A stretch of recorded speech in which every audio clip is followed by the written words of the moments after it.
Deep below Gotham City, there exists a dark, twisted version of the city called Gotham Below, and for years, the Court of Owls has guarded the entrance and prevented any of the nightmares that reside there from escaping.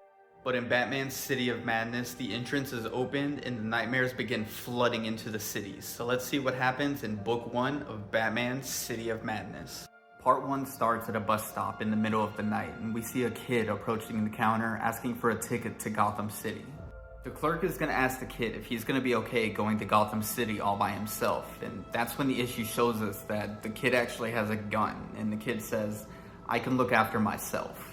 The issue then cuts to Gotham City, and we see Batman running across the rooftops as Alfred is back at Wayne Manor writing in his journal. Alfred says, "Master Bruce, I've been doing this for some time now, writing down my thoughts while you've been out patrolling the shadows of Gotham." Alfred says he used to believe it was boredom that caused him to write all of his feelings down, but he knows now that that wasn't the case. After all, no one would ever read these letters. He's just writing his feelings down as a form of release. And Alfred goes on to say that there was a time when he used to feel guilty going to sleep before Bruce ever came home. He used to brew a wretched pot of coffee and listen to the police scanner, and this used to bring him some form of comfort. But that was before Alfred realized that it wasn't a bat that inspired the Batman. It was trauma that made a weapon out of him, and now nothing brings Alfred comfort anymore. Alfred says that we all have our trauma, but lately his just continues to pull him further and further down. Alfred apologizes, saying he has to go to sleep now. After all, he's an old man, but in the morning, he's going to continue his duties as an emotional detective. Alfred says that while Batman sleeps, he's going to go over everything Bruce did the night before, and he'll examine the feed from Batman's mask. He'll look for cracks in Bruce's psyche, and he'll look for the answer to the question that he can't ask. Is tonight the night that you fell into the abyss? The issue then cuts to Two-Face's lair, and we see this man in a cage begging for his life. But Batman is going to arrive to save the man, and as he's beating up the thugs, he's going to be thinking to himself that this is way too easy. It's like facing down the old Two-Face. Even locating Two-Face was too simple. This whole thing just feels way too easy. So Bruce asks himself, "So what's the deal, Harvey? You wanted me to find you? Have you lured me into a trap?" After Batman takes down the thugs, Two-Face is going to come up to him saying, "Please, you can stop now. It's me, Harvey. I have the reins. The bad Harvey wasn't going to let me just call you, so I had to set up this whole thing. But please, Batman, I need your help." The issue then cuts to this tower where some men are discussing a sinkhole that recently killed 800 people in Gotham. And one of the men explains that it's because of a subterranean river that flows beneath Gotham. The meeting is going to be cut short, but this man, Mr. Reeves, is going to be saying that they have to find a solution to the problem of the river below Gotham, or there are going to be more sinkholes. The man in charge of the meeting is going to invite Mr. Reeves to join him in this elevator, and they're going to start descending below Gotham. The man is going to tell Mr. Reeves that they've been protecting Gotham for 400 years, and they're going to continue to protect Gotham the way that they see fit. He's going to tell him that Mr. Reeves is nothing more than a mouse to him, and as he puts his hand on his shoulder, Mr. Reeves is going to slowly fall to the ground and die. And we see that the man leading the meeting was actually a member of the Court of Owls, and as he steps off the elevator, he says, "Now, where were we?" The man, Mr. Strigaday, is going to enter the chamber and ask his brother in the Court of Owls whether or not the sinkhole damaged the door to the Gotham below. But as he's asking the question, he's going to look around and see a strange light and then see more of his brothers from the Court of Owls lying dead on the floor. He's going to ask his brother if the creature escaped and whether or not it killed their sentries. And his brother says, "No, it did not. I did." And he's going to try to stab Mr. Strigaday, but Mr. Strigaday is going to put up a fight. He's going to ask, "What is the meaning of this?" The man says that there are many people inside of his home who believe there's a great power hiding behind this door, and the old members of the Court of Owls are fools for denying it. But before the man can finish explaining, one of the Talons is going to come up behind him and stab him through the heart. Mr. Strigaday and the Talon are then going to try to secure the door leading to Gotham below, but whenever the Talon reaches for the switch, a batarang is going to hit him in the hand. We then see that something with the form of Batman is going to be coming through the door, and the Talon is going to scream, "No," and he's going to call for an immediate retreat as he tries to shut the door. But the Bat figure is going to be too fast and is going to cut off the Talon's arm, but not before the Talon could activate this bomb, blowing up the entire chamber. But it's not going to work, and we see that the creature from the Gotham Below has escaped into the city. We then see the boy from the beginning of the issue walking down the streets of Gotham. As the boy is walking down the street, there's going to be a dealer offering him all kinds of different drugs, and the boy is just going to continue ignoring the man. Eventually, the man is going to ask the boy, "Come on, what is it that you're looking for?" And the boy's just going to say, "A cop. I'm after a cop." We then see the boy sitting outside of the GCPD, and he's going to be thinking about the last moments he had talking to his father. The boy's father had been in Gotham City on some business, and whenever he was on his way back to Smallville, he's going to call his son. While on the phone with his son, his dad is going to get robbed by some men in an animal mask, but he's going to think that he's going to be okay because a cop is going to arrive.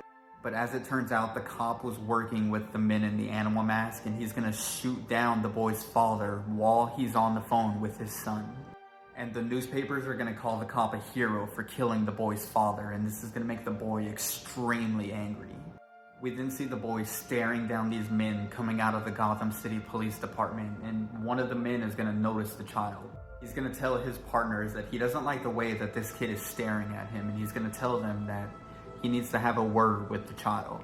The issue then cuts to Batman going to Arkham Asylum to talk to Two-Face. As Batman is walking through the halls of Arkham, he says that he's always hated it here. It feels like walking through somebody's head, walking along the thin line between sanity and madness. Batman is then going to go talk to Two-Face's doctor, and she's going to tell Batman that there's actually a third voice talking to Two-Face. So Batman is then going to go talk to Two-Face, and he's going to ask him, "What's going on? What is this third voice that you're hearing?" Harvey is going to explain that it's not an internal voice. It's something external, like a signal that's calling out to him. And Batman's going to ask, "A signal from where?" The evil Harvey is then going to say, "Somewhere much darker, much more evil than here." As Batman and Harvey are talking, the bat signal is going to shine in the sky, and Batman's going to have to leave. But Harvey's going to beg him, "Please, Batman, don't forget about us in here. You have to help us." Harvey then says that since he's been back in Arkham, the voice has been a lot longer, the signal has been a lot stronger, and Batman's going to ask him what the voice is saying. Harvey tells Batman the voice says that something has come to Gotham, something truly evil.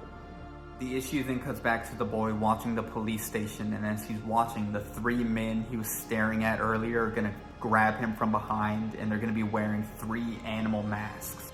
The men are going to ask the boy why he's so interested in finding their leader, and the boy's going to tell them his entire story. But the men are going to do nothing but laugh at the kid, and this is going to make the child extremely angry, and he's going to hold up the gun saying, "Don't laugh at me, I'm going to kill him."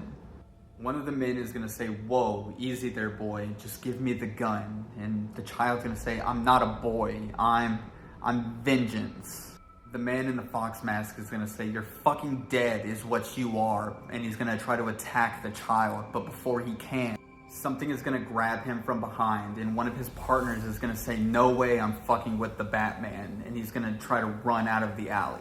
One of the men is going to try to hold the kid hostage, but the figure is going to be way too fast for him, and he's going to cut off his head, leaving the child in shock. The figure is then going to talk to the child, saying, "Worry not. He can't hurt you now, child." And then we see that the figure was this dark, Lovecraftian version of Batman. Back in Arkham Asylum, we see Harvey asleep in his bed, and a voice is going to be calling out to him. As Harvey wakes up, he sees an inverted version of himself saying, "Harvey, it's really important. You have to get a message to Batman. You have to tell him. Batman Below has the boy, and he means to make a Robin out of him." Part 2 starts at the Pink Palace, and we see Batman approach Flamingo trying to get information on the whereabouts of Ventriloquist. As Batman enters the nightclub, he thinks to himself how he wished this was a quieter night, but this was the 3rd bat signal call since he visited Harvey, leaving him absolutely no time to rest. As Batman enters the nightclub, he finds Wesker, the ventriloquist, on the couch surrounded by dead bodies, and Batman thinks to himself that Gotham has been a lot stranger than usual lately. Batman says that despite Wesker's condition, he's always been extremely professional. He would never harm innocent people or civilians, but something has changed lately.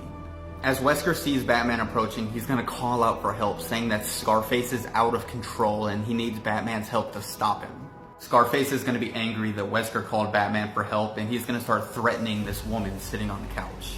Scarface is then going to call the rest of his goons into the room, and they're going to open fire on Batman. And as Batman starts dodging all of the bullets, he's going to call out to Wesker, saying that he needs to stop. People are going to get hurt. Batman is going to do everything in his power to try to stop all of the goons and save this woman's life, but he's not going to be fast enough, and Wesker is going to approach the woman with a knife. As Wesker is about to start cutting up the woman, Batman is going to scream at him, "Arnold, don't!" And Wesker is going to mutter under his breath, "Stop." Wesker is then going to take Scarface and slam him into the ground, shattering him into a million pieces. We then see the origin of how Wesker got his dummy Scarface to begin with. See, Wesker comes from a pretty prominent crime family in Gotham, and after his mom was murdered, he developed a kind of separate protective personality disorder. At first, he projected the personality onto this bear, but his sister, the new head of the mob, decided that the bear wasn't going to be good enough, so she gave him Scarface. The Wesker's sister believed that using Scarface would allow Wesker to direct his anger in a way that would be beneficial to the mob. So in a way, Wesker's sister is responsible for the creation of the ventriloquist. As Wesker is being arrested, Batman stops to talk to him, and we find out that Wesker never wanted Scarface. He never wanted to harm anybody. All he ever wanted was Mr. Bobo, his teddy bear. But his sister wouldn't let him have it, and this drove Wesker to a life of crime. Batman is going to leave the scene, and he's going to go to the alleys of Gotham, and he's going to start thinking about all the strange occurrences that have happened lately.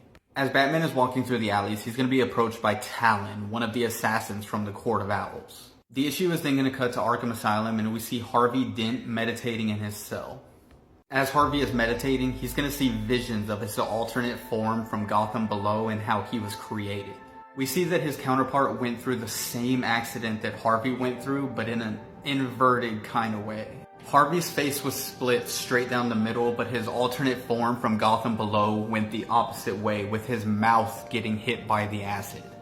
The issue then shows us that through his meditation, Harvey Dent has now begun communicating with his alternate from Gotham Below. Harvey's alternate tells him all about what Gotham Below truly is. It's a broken mirror reflecting everything in Gotham City. Everything, every person that lives in Gotham City has a dark alternate form that resides in Gotham Below.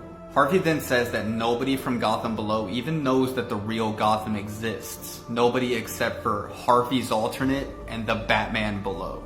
The issue then cuts to the boy that was kidnapped as he wakes up in the Batman Below's hideout. The boy's gonna ask Batman Below who he is and why he was taken in the first place. And Batman Below's gonna say, "You were taken because you would make the perfect little Robin. And as for who I am, it's obvious, isn't it? I'm Batman." And then we see that the issue is going to cut back to Batman talking to the Talon in the alley. Talon is going to tell Batman that his presence is needed at the Court of Owls, and Batman is going to reluctantly decide to go with him. As Batman and Talon start heading towards the Court of Owls, Batman is going to start interrogating Talon. Talon is going to tell Batman that the city is under a major threat and his assistance is required to help stop it. The issue then cuts back to Wayne Manor, and we see Alfred sitting at a desk writing. Suddenly, Nightwing is going to come crashing through the window, extremely injured, so Alfred is going to rush him down to the Batcave to give him first aid. After Nightwing wakes up, he tells Alfred that he was injured trying to take down Clayface, but it's not the Clayface that they know.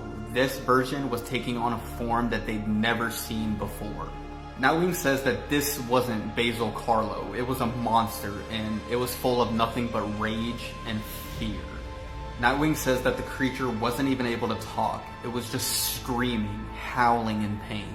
Alfred is then going to show Nightwing all of the crazy stuff that has been going on around Gotham lately, and as Nightwing watches all of the screens, his mind is going to start to race. Nightwing begins to wonder whether or not they are responsible for all of the madness going on around Gotham.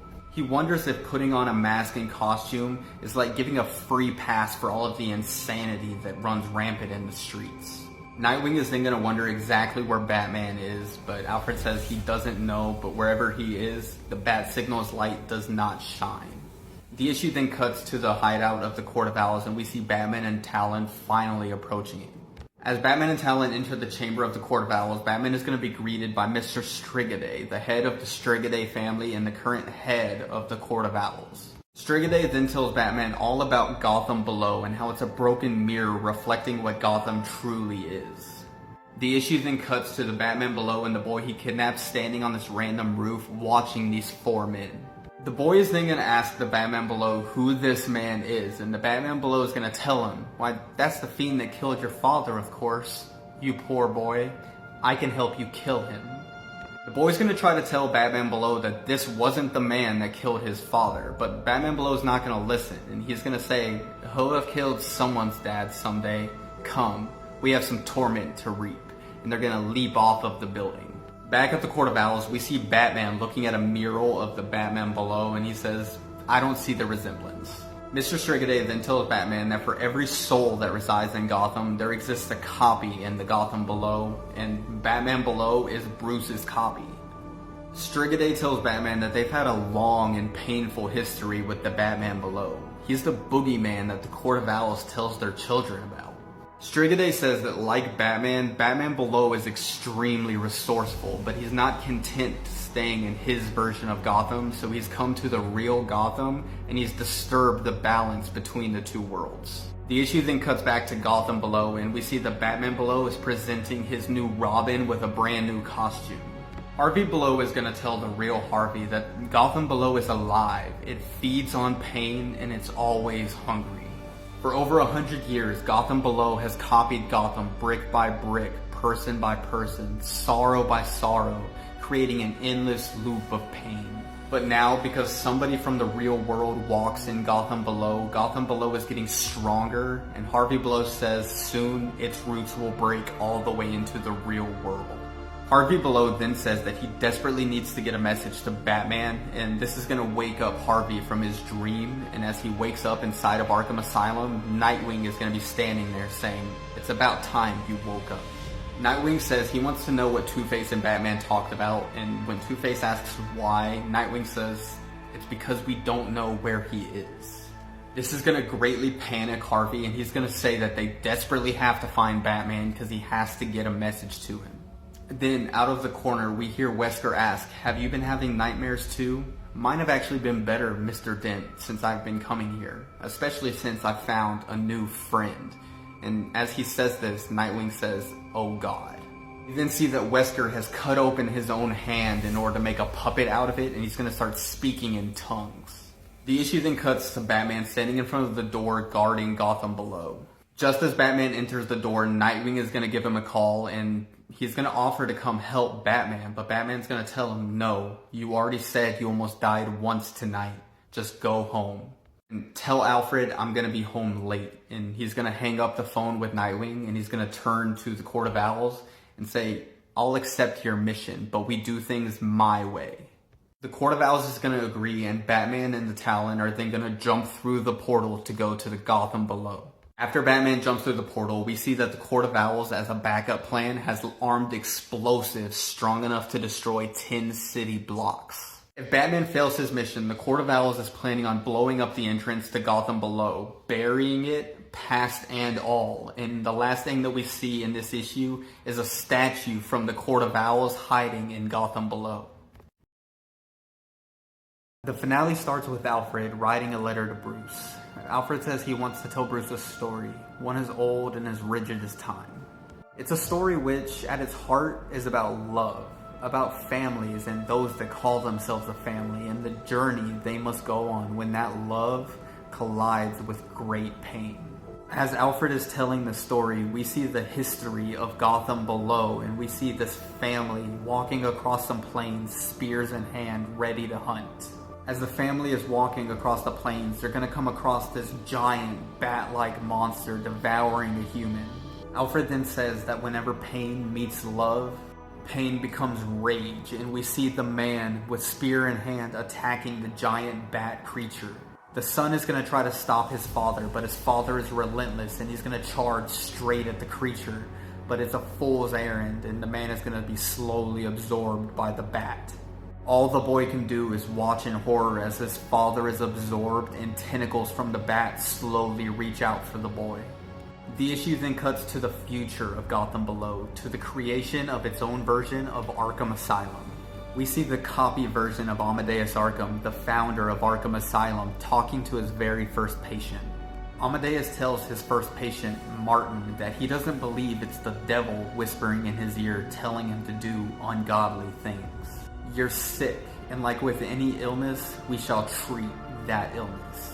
But we see that whatever treatment Arkham was giving to Martin, it didn't work, and Martin somehow broke out of the facility and murdered all of Arkham's family, leaving just Amadeus and his son Arthur still alive. Arthur is going to be extremely traumatized by this event, and he's going to start to slowly lose his mind. Amadeus is going to try to use every modern method he can to cure his son's madness, but it's not going to work.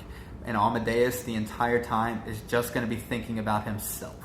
Amadeus tells Arthur, you must look beyond yourself, how I will be perceived, being a doctor who can't even heal his own son.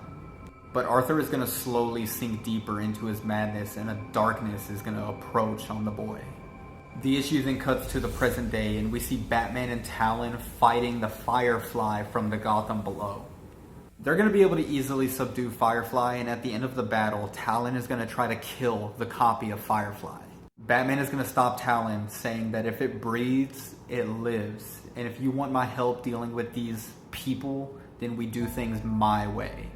Batman and Talon are then going to start traveling through the city, and as they are, Batman notices that even though this is a copy of Gotham, it's not an exact copy. It's more like a child's drawing, and for some reason, all of the roads lead to Arkham Asylum. Batman and Talon are then going to come across the Killer Croc of Gotham Below, a giant crocodile wearing a chain around its neck. As Batman and Talon are watching Killer Croc below them, they're going to hear a crowd of people coming up behind them, hooting like owls, and the crowd of people is just going to tackle Batman and Talon, taking them straight off the rooftop. The people are going to start attacking Batman and Talon, and because Batman refuses to fight innocent people, he has no way of stopping the crowd, and they're going to slowly start to overwhelm him. But before the crowd can trample and suffocate Batman, the Killer Croc is going to come up and start eating all of the people. Talon is going to try to escape, but Batman says he can't leave these innocent people to die by the Croc's hands, so he's going to use his grappling gun to shoot Croc in the neck and launch himself straight at Croc's head. This is going to allow Batman to easily take down Killer Croc. This is going to allow Batman and Talon to escape and finally make it to Arkham Below. As Batman and Talon travel through the halls, Batman notices that all of the inmates are dead inside of their cells, with only Harvey being left alive. Harvey tells them that the Batman below has been rounding them up, killing them one by one, as if killing them would somehow ease his pain. Then, in a weird twist, Harvey explains the history of the Court of Owls and how they originated from Gotham Below. Harvey says that the Court of Owls were the leaders of the society of Gotham Below, but they wanted to be more than their above counterparts. They wanted to be worshipped. And eventually, Gotham Below wasn't enough for them. They wanted a place that they could shape on their own. So they left Gotham Below and they decided to rise to the Gotham above. And now, the Court of Owls is back, and all Harvey can say is, why is that, I wonder? The issue then cuts to the Batman below and the child that he kidnapped wearing a full Robin costume. Batman below tells the child, now to complete your transformation, do what you couldn't do above and kill your father's killer. We see the boy stop and think for a moment. He thinks about his dad and how he was brutally shot down in the street. And as he thinks about this, he tells Batman below, okay, I'm ready. You're close enough, you piece of shit. Close enough. The issue then cuts back to Batman trying to free Harvey from his cell before Batman below can kill him, but the Talon is going to stop him, saying we don't have time for this. Batman and Talon are then going to get into an argument, and they're going to start fighting, with Talon saying, you got me here, I don't need you anymore. After a massive battle with neither side getting the upper hand, Talon is finally going to come up behind Batman and stab Batman in the side, leaving Batman on the floor, helpless. But before Talon can finish off Batman, a hole is going to open up in the ground of Arkham, and Batman is going to kick Talon into the hole. Batman is then going to ask Harvey where the Batman below has the child. Where is he hiding? Harvey tells Batman that Batman below is up in the attic, but before he goes, there's something that he has to know first. Something about Bruce Wayne, and we see the Bruce Wayne from Gotham Below dead inside of a cell. So the Batman below is not the Bruce Wayne below. Harvey explains that this version of Bruce originally came to Arkham to try to stop Batman below, but he just couldn't. And Harvey just says, Bruce was my friend. Is my friend. Batman is then going to ask Harvey, who is he? Who is the Batman below? Harvey explains that it all began with Arkham. Arkham was so desperate to heal his son that he turned to the occult and made a bargain with something he didn't fully understand.